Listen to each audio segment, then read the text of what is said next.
Sveiki visi.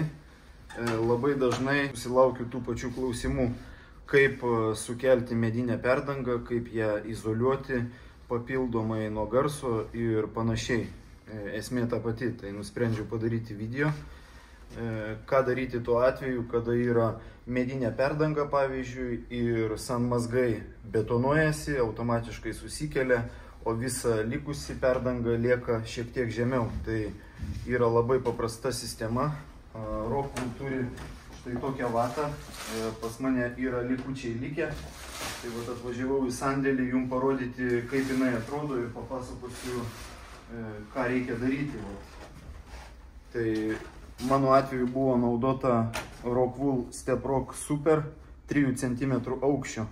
Ir kaip darosi, tai tiesiog klojasi ant medinės plokštės, ant perdangos, ant viršaus dedasi gipso kartonas ir tada plaukiojančios grindys.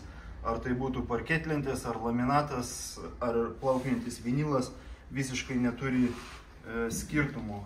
Sistema tikrai veikia, išbandyta ir daugiau informacijos apie panaudojimo galimybės, nes dabar trumpai papasakoju tik tai apie vieną variantą, bet kur ją galima dar panaudoti, kokios yra jos savybės, tai būtinai registruokitės į Rockwool mokymus, tenais galėsite užduoti visus rūpimus klausimus, todėl palieku visą informaciją aprašyme, registruokitės, galite važiuoti iš visų miestų, kiek žinau, Rockwool organizuoja net ir nakvynę, žodžiu, tikrai pasisemsite daug naudingos informacijos.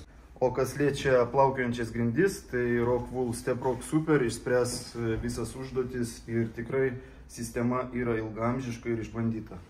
Ačiū už dėmesį, iki kitų video.